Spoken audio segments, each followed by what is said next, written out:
برادران اسلام،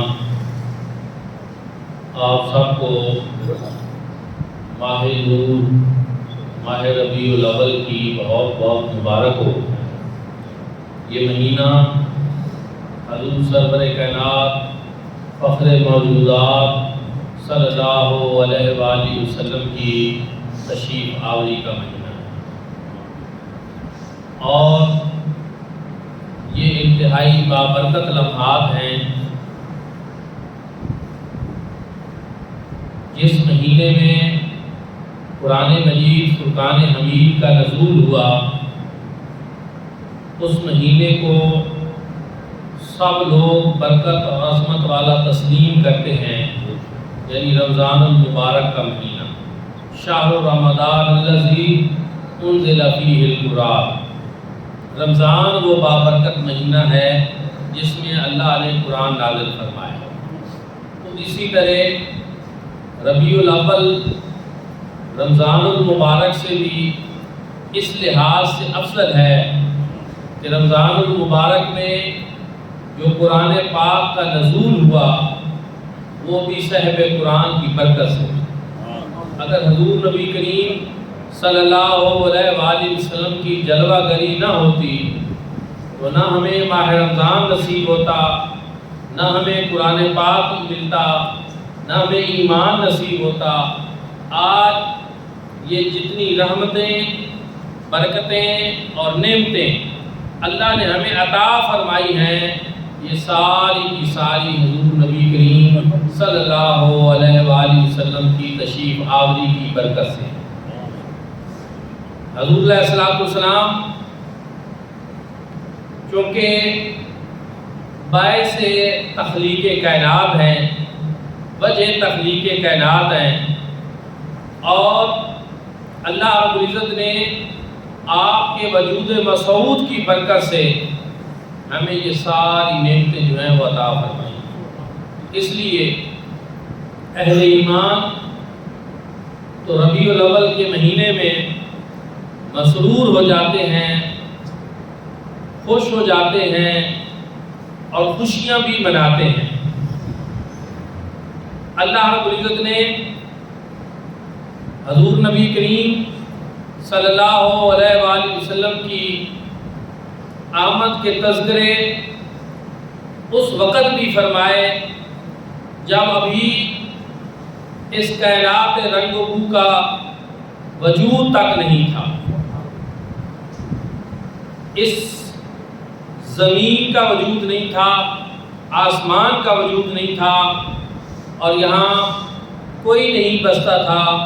اس وقت عالم ارواح میں اللہ رب العزت نے انبیاء کرام کے پاکیزہ ارواح مبارکہ کو وہاں جمع کیا، اور وہاں رب تعالیٰ نے حضور نبی کریم صلی اللہ علیہ وآلہ وسلم کی آمد کے تذکرے فرمائے۔ پھر قرآن پاک میں ان کا پھر بیان بھی فرمایا، اور وہ عالم ارواح میں جو رب تعالیٰ نے مصطفیٰ کریم صلی اللہ علیہ وآلہ وسلم کی آمد کا ایک جلسہ خاص منعقد کیا، اس کا ذکر رب تعالیٰ نے قرآن میں خود بیان کیا۔ وہاں کیا گفتگو ہوئی، کیا عہد و پیمان ہوئے، وہ رب تعالیٰ نے خود قرآن پاک میں بیان فرمایا۔ اس سے اس بات کی اہمیت کا پتہ چلتا ہے کہ حضور نبی کریم صلی اللہ علیہ وآلہ وسلم کا ذکر پاک یہ خاص روحوں کو نصیب ہوتا ہے، اور یہ سنت خداوندی ہے کہ حضور علیہ السلام کی آمد کے تذکرے کیے جائیں، اور اجتماع کرنا اور اکٹھے ہونا، اس میں آنا، یہ اسی طرح ہے جس طرح انبیاء کرام وہاں عالم ارواح میں روز میثاق وہاں جمع ہوئے، اور اللہ رب العزت نے قرآن پاک میں ارشاد فرمایا وَإِذَا أَخَذَ اللَّهُ مِيثَاقَ النَّبِيِّينَ لَمَا آتَيْتُكُم مِّن كِتَابٍ وَحِکْمَةٍ۔ فرمایا یاد کرو وہ وقت، اب رب تعالیٰ ایک ایسا واقعہ جو ماضی میں ہو چکا ہے اس کے بارے میں فرما رہے ہیں کہ تم اس کو یاد کرو۔ وعظ سے اس آیت کریمہ کا آغاز ہوتا ہے، اور جب بھی یہ وعظ آتا ہے تو اس سے پہلے ایک اذکر فعل محذوف ہوتا ہے، جس کا مطلب ہوتا ہے کہ یاد کرو وہ وقت۔ قرآن پاک میں وعظ سے کئی آیات ہیں، اور وہاں اذکر فعل محذوف ہوتا ہے۔ وَإِذْ قَالَ رَبُّكَ لِلْمَلَائِكَةِ إِنِّي جَاعِلٌ فِي الْأَرْضِ خَلِيفَةً وَإِذْ قَالَ مُوسَىٰ لِقَوْمِهِ، بہت ساری جگہوں پہ وعظ ہے، اور یہی ہے کہ یاد کرو وہ وقت جب انبیاء کرام نے، اللہ رب العزت نے انبیاء کرام سے یہ پختہ وعدہ لیا، میثاق النبیین، لما آتیتکم من کتاب و حکمہ، قسم ہے تمہیں اس کی جو میں تمہیں دوں کتاب اور حکمت میں سے۔ رب تعالیٰ کا انداز دیکھیں، کتنی زبردست انداز میں، کتنی تاکید کے ساتھ اللہ رب العزت ارشاد فرما ہے۔ اور پھر رب تعالیٰ نے ارشاد فرمایا ثم جاءکم رسول، پھر جب میرا شانوں والا رسول آیا۔ یہاں تھوڑی سی آپ حضرات کی توجہ درکار ہے۔ انبیاء کرام وہاں موجود ہیں، جناب عیسیٰ سے، جناب آدم سے جناب عیسیٰ علیہ السلام تک، اور حضور انبیاء کرام کی ارواح مبارکہ اور حضور نبی کریم صلی اللہ علیہ وآلہ وسلم کی روح مبارکہ وہاں صدر محفل ہے۔ اللہ رب العزت انبیاء کو مخاطب کر کے فرما رہے ہیں کہ قسم ہے تمہیں اس کی جو میں تمہیں دوں کتاب اور حکمت میں سے، ثم جاءکم رسول، پھر میرا شانوں والا رسول آیا۔ ثم عربی گرامر میں تاکید ما تراخی کے لیا،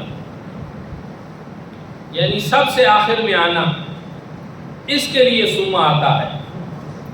اب علماء کرام اس بات کو جانتے ہیں، سمجھتے ہیں کہ رب تعالیٰ نے وہاں عالم ارواح میں حضور نبی کریم صلی اللہ علیہ وآلہ وسلم کی ختم نبوت کا ذکر فرمایا۔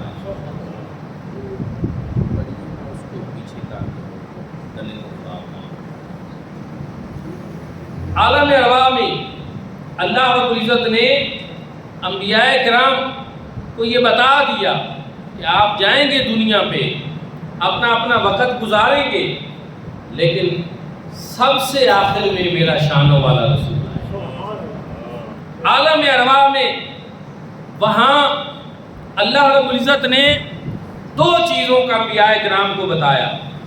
ایک میرے رسول کی آمد ہوگی، لیکن رسول وہ ہوگا جو ختم المرسلین، خاتم النبیین ہوگا۔ آج حسن اتفاق ہے میلاد النبی صلی اللہ علیہ وسلم کے مہینے کا بھی آغاز ہو رہا ہے، اور کل جو دن ہے 7 ستمبر کا، اس کا ہمارے ملک کی تاریخ میں وہ دن بڑی اہمیت کا حامل ہے، کیونکہ 7 ستمبر 1974 کو قادیانیوں کو کافر قرار دیا گیا، اسی بات پہ کہ وہ حضور نبی کریم صلی اللہ علیہ وآلہ وسلم کی ختم نبوت کے منکر ہیں۔ جبکہ اللہ رب العزت نے عالم ارواح میں انبیاء کرام کو بتا دیا تھا، اور پھر قرآن میں اس کا ذکر بھی کیا کہ سارے انبیاء دنیا پر جائیں گے، اپنا اپنا وقت گزاریں گے، لیکن سب سے آخر میں میرا شانوں والا رسول۔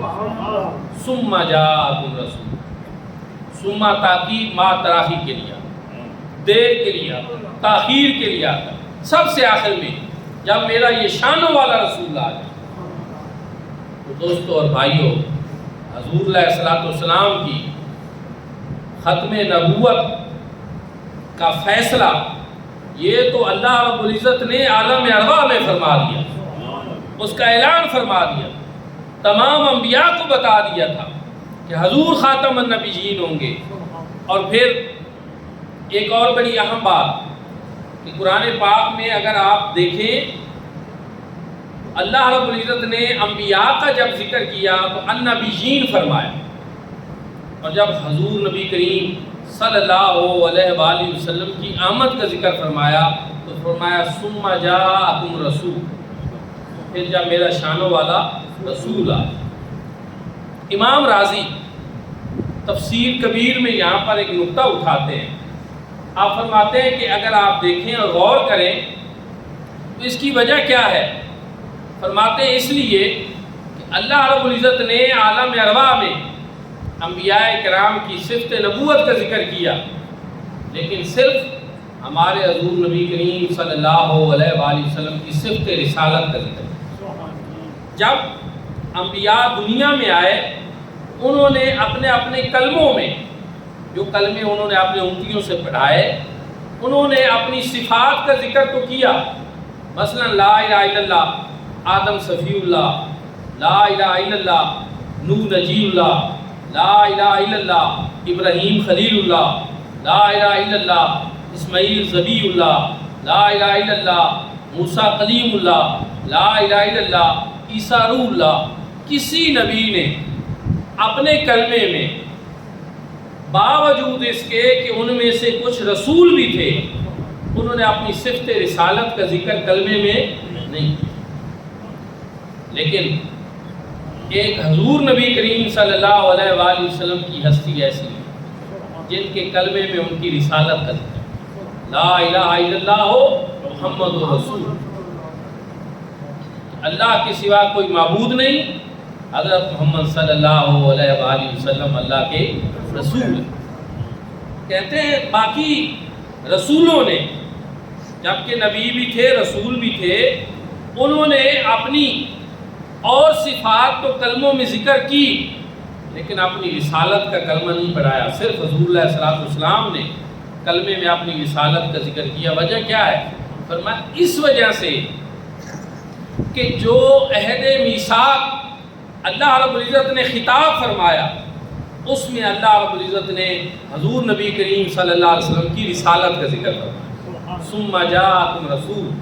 تو اس بنیاد پہ انبیاء کرام نے دنیا میں آنے کے بعد بھی اللہ رب العزت کا وہ جو انداز تھا اس کو ملحوظ رکھتے ہوئے کلموں میں اپنی رسالت کا تذکرہ نہیں کیا، اپنی دیگر صفات کا ذکر، اور حضور نبی کریم صلی اللہ علیہ وآلہ وسلم نے اپنی رسالت کا کلمہ۔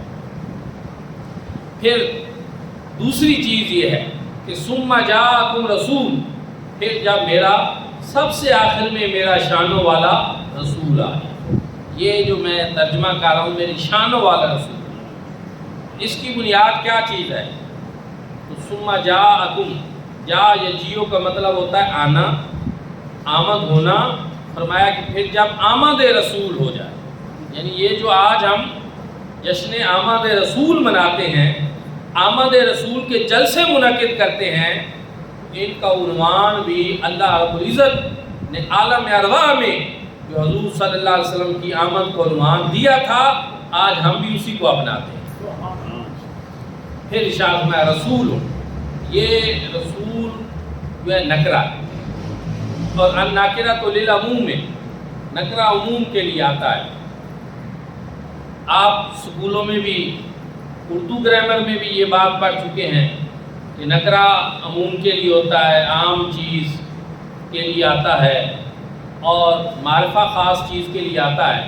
لیکن عربی گرامر میں یہاں رب تعالیٰ نے ثم جاءکم رسول فرمایا، رسول نکرہ ہے، لیکن رب تعالیٰ نے نکرہ ذکر فرمانے کے بعد اس کو نکرہ رہنے نہیں دیا، اس کے اوپر دو تنوینیں ڈال دی، رسول فرما دیا۔ رسول نکرہ تھا، اس کے اوپر دو تنوینیں ڈال دی، دو پیشیں ڈال دی، تنوین جس کو ہم کہتے ہیں۔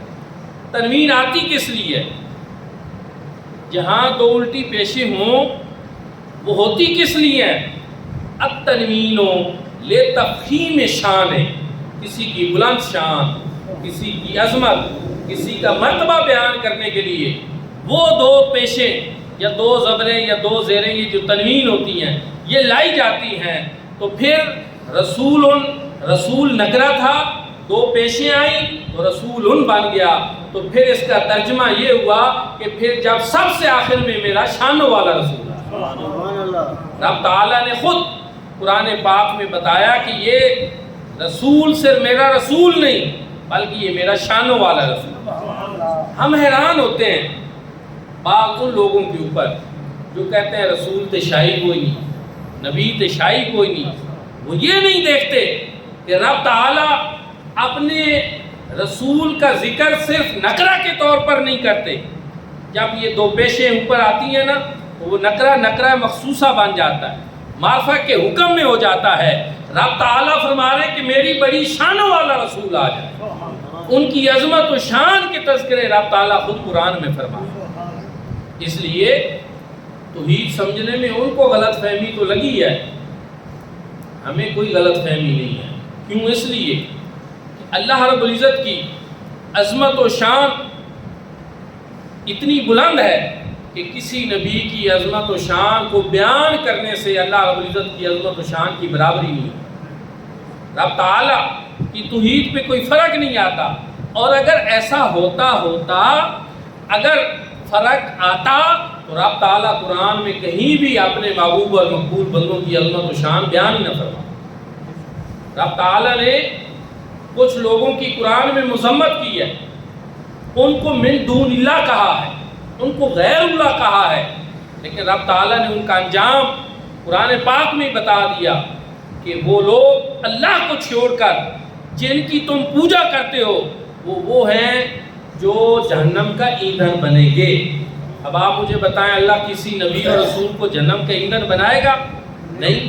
واضح طور پر ہے کہ جو انبیاء ہیں، جو اللہ کے محبوب اور مقبول بندے ہیں، اللہ رب العزت نے ان کے لیے جنتیں تیار کر رکھی ہیں اور ان کے لیے جنتوں کے وعدے فرما رکھے ہیں. تو میرے بھائی اور دوستو، پھر فرق کرنا پڑے گا. وہ من دون اللہ وہ اور ہیں اور یا اللہ اور ہیں. اللہ کے محبوب بندے اور ہیں، اللہ کے مقبول بندے اور ہیں. ان کی شانیں اور عظمتیں رب تعالیٰ نے خود قرآن میں بیان کیا. ان کا انجام بھی رب تعالیٰ نے قرآن میں خود بیان کیا ہے کہ ان کا انجام یہ ہے کہ ان کے لیے ہم نے جنتیں تیار کر. ان الذین قالوا ربنا اللہ ثم استقاموا اللہ تخافوا ولا تحزنوا وابشروا بالجنۃ التي کنتم توعدون. رب تعالیٰ نے جنتوں کی بشارتیں ان کے لیے دے رکھی ہیں، جنتوں کے وعدے ان کے لیے فرما رکھے ہیں. تو اس لیے یہ ایک مغالطہ افرینی پیدا کرنے کی کوشش کی جاتی ہے اور لوگوں کو توحید کی آڑ میں انبیاء کرام کی تنقیص کا درس دیا جاتا ہے. اور ایسی توحید یاد رکھیں کبھی بھی انسان کے لیے فائدہ مند نہیں ہو سکتی جس میں اللہ کے کسی محبوب اور پیارے کی عظمت و شان میں کمی کی ہے. یہ صرف ہم توحید کو بیان کرنے کے لیے ایسا کر رہے ہیں، قطعاً ایسا نہیں ہے، بلکہ ہم یہ سمجھے ہیں قرآن و سنت سے کہ اگر اللہ کے محبوب اور مقبول بندوں کی عظمت و شان کو بیان کیا جائے تو اس سے اللہ رب العزت خوش ہوتے ہیں، رب تعالیٰ خوش ہوتے ہیں. کیونکہ حضور علیہ الصلوۃ والسلام کا جو رفعت ذکر ہے رب تعالیٰ کو یہ پسند ہے. اس نے خود ارشاد فرمایا وَرَفَعْنَا لَكَ ذِكْرَكَ، اے محبوب ہم نے آپ کی خاطر آپ کے ذکر کو بلند فرمایا. وہ ان کے ذکر کو بلند دیکھنا چاہتا ہے، وہ ان کے ذکر کو عام ہوتا دیکھنا چاہتا ہے. تو اس لیے طریقہ یہی ہے اللہ کے محبوب اور مقبول بندوں کی عظمت و شان کو بیان کیا جائے، اس کو جتنا ہو سکے بیان کیا جائے. امام بصیری نے قصیدہ بردہ شریف میں بڑی پیاری بات کی. انہوں نے کہا ایک عیسائیوں والا اور نصارہ والا کام نہیں کرنا، باقی تم اللہ کے محبوب کے بارے میں جو کہہ سکتے ہو وہ کہو. وہ کام کون سا نہیں کرنا؟ انہوں نے حضرت عیسیٰ علیہ السلام کو اللہ کا بیٹا بنا دیا یا خدا بنا دیا. کہا نہ خدا ہے نہ خدا کے بیٹے ہیں اور ان کی عظمت و شانیں جتنی بیان کرو اتنی کم ہے. فَإِنَّ فَضْلَ رَسُولِ اللَّهِ لَيْسَ لَهُ حَدٌّ فَيُعْرِضُ عَنْهُ نَاطِقٌ بِفَمِهِ. رسول اللہ صلی اللہ علیہ وسلم کے فضل و کمالات کی تو کوئی حد ہی کوئی نہیں. کوئی بیان کرنے والا ساری زندگی بیان کرتا رہے تو وہ اس کا احاطہ کر ہی نہیں سکتا. وہ یہ کہہ ہی نہیں سکتا کہ میں نے رسول اللہ صلی اللہ علیہ وسلم کے کمالات کی آخری حد کو بیان کر دیا. تو پھر بیان کرتے رہیں اور بیان کریں اور بیان کریں. یہ بیان کرنا ہی حضور نبی کریم صلی اللہ علیہ وسلم سے محبت کو بڑھائے گا. ایسا بیان سننا ہی محبت رسول صلی اللہ علیہ وسلم. ایک اور بات، جن دوستوں کو ایسے مواقع پہ توحید یاد آتی ہے اور حضور علیہ الصلوۃ والسلام کے میلاد منانے کو، ان کی عظمت و شان کے تذکروں کو وہ شرک کا نام دے دیتے ہیں، تو ہم ان سے پوچھتے ہیں کہ آپ یہ بتائیں کہ اللہ پاک کا تعارف کرایا کس نے؟ یہ توحید آپ کو ملی کس کے ذریعے؟ کس نے بتایا ہے کہ اللہ ایک ہے؟ رب تعالیٰ نے تو اپنی توحید کا یہ پیغام ہی اپنے محبوب کریم صلی اللہ علیہ وسلم کی زبانی فرمایا قل هو اللہ احد، اے محبوب آپ فرما دیجئے کہ اللہ ہے۔ ساری دنیا کو پتہ چلے کہ رب تعالیٰ نے اپنا تعارف خود کروایا ہی نہیں، جب بھی کروایا اپنے محبوب کی زبان سے۔ آج ہمیں اگر یہ معلوم ہے کہ اللہ ایک ہے تو یہ کس نے بتایا؟ اللہ کے محبوب نے بتایا۔ آج ہمارے پاس قرآن ہے تو ہمیں یہ کس نے بتایا کہ یہ اللہ کا قرآن ہے، یہ اللہ کی کتاب ہے، حضور علیہ الصلوۃ والسلام نے بتایا۔ تو اس سے پتہ یہ چلا کہ توحید کی بنیادوں میں یہ چیز شامل ہے کہ پہلے حضور نبی کریم صلی اللہ علیہ وسلم کی رسالت پہ ایمان لائے، پھر حضور بتائیں گے کہ اللہ ایک ہے، یہ اللہ کا قرآن ہے، یہ تمہارے لیے نماز ہے، یہ روزہ ہے، یہ ساری چیز۔ اس لیے اللہ رب العزت نے ایمان کا دار و مدار جو ہے توحید کو بنایا ہی نہیں، وہ ذات مصطفیٰ صلی اللہ علیہ وسلم۔ توحید کے اوپر تو یہودی بھی آتے ہیں، نصارہ بھی توحید کو مان لیتے ہیں، لیکن کیا ان کی توحید ان کے لیے فائدہ مند ہوگی جبکہ حضور صلی اللہ علیہ وسلم کا انکار کرتے ہیں؟ کوئی ساری زندگی لا الہ الا اللہ کہتا رہے، جب تک محمد رسول اللہ نہیں کہے گا تو اس کی توحید اس کو فائدہ ہی نہیں دے گی۔ تو میرے بھائیوں اور دوستوں، اس وجہ سے کہ حضور نبی کریم صلی اللہ علیہ وآلہ وسلم آپ ہمارے ایسے محسن ہیں جنہوں نے ہمیں اللہ پاک کا بتایا۔ اب جو ایسا احسان کرنے والا ہو ضروری ہوتا ہے کہ اس کا شکر بجا لایا جائے۔ اللہ رب العزت کی ذات تک پہنچانے والے حضور نبی کریم صلی اللہ علیہ وسلم ہیں، رب کا تعارف کروانے والے یہ ہیں، تو پھر ایسی ہستی کی جب آمد ہو جنہوں نے ہمارا تعلق اپنے خالق اور مالک کے ساتھ جوڑ دیا، تو ہمیں ان کی آمد کے اوپر اللہ کا شکر ادا کریں۔ جیسے بڑی پیاری اور خوبصورت بات کی تھی بنو نجار کی بچیوں نے حضور صلی اللہ علیہ وسلم کی آمد کے اوپر کہ طلع البدر علینا من ثنیات الوداع، کہ ہمارے اوپر وداع کی گھاٹیوں سے 14ویں کا چاند واجب شکر علینا ما دعا للہ داعی، اور اللہ کا شکر ادا کرنا ہمارے اوپر اس وقت تک لازم ہے جب تک رب کو پکارنے والا پکارتا ہے۔ اس لیے حضور نبی کریم صلی اللہ علیہ وآلہ وسلم کی تشریف آوری یہ اللہ پاک کی سب سے بڑی نعمت ہے، اللہ پاک کا سب سے بڑا احسان ہے، اللہ پاک کا سب سے بڑا انعام ہے۔ رب تعالیٰ کی تمام نعمتوں کی اصل حضور نبی کریم صلی اللہ علیہ وسلم کی ذات ہے، اور اللہ کا ایسا فضل ہے کہ اس جیسا اور کوئی فضل نہیں، اللہ کی ایسی رحمت ہے کہ اس جیسی کوئی اور رحمت نہیں۔ تو پھر ہمیں چاہیے کہ اب درود و سلام کے نغمات اپنی زبانوں پہ لے آئیں، اپنے گھروں پہ میلاد النبی صلی اللہ علیہ وسلم کے جھنڈے لگائیں، حضور نبی کریم صلی اللہ علیہ وسلم سے اپنے عشق اور محبت کا اظہار کریں، پوری دنیا کو پتہ چلے کہ آقا کے دیوانے مستانے ہیں، اور میلاد النبی صلی اللہ علیہ وسلم کی بھرپور تیاریاں کریں۔ جلوس بھی ہوں گے، جلسے بھی ہوں گے، سیرت کانفرنسیں بھی ہوں گی، میلاد کانفرنسیں بھی ہوں گی، شرکت کریں ان میں، اور اپنے تعلق کو جو حضور نبی کریم صلی اللہ علیہ وسلم سے امتی کا تعلق ہے اس کو مضبوط کرنے کے یہ بہترین ذرائع ہیں۔ کیا ہوگا میلاد کانفرنس میں آپ جائیں گے، وہاں حضور صلی اللہ علیہ وسلم کی ختم نبوت کا بیان ہو، حضور نبی کریم صلی اللہ علیہ وسلم کی سیرت کا بیان ہو، حضور صلی اللہ علیہ وسلم کے معجزات بیان ہوں، حضور نبی کریم صلی اللہ علیہ وسلم نے جو تاریکی میں انسانیت تھی اس کو جس انداز میں نکالا اس کی باتیں ہوں گی۔ ہر بات ہمارے لیے فائدہ مند، ہر بات ہمارے لیے ضروری ہے۔ دعا ہے کہ اللہ کریم ہم سب کو حضور نبی کریم صلی اللہ علیہ وآلہ وسلم کا میلاد پاک جو ہے وہ شایان شان طریقے سے منانے کی توفیق عطا فرمائے۔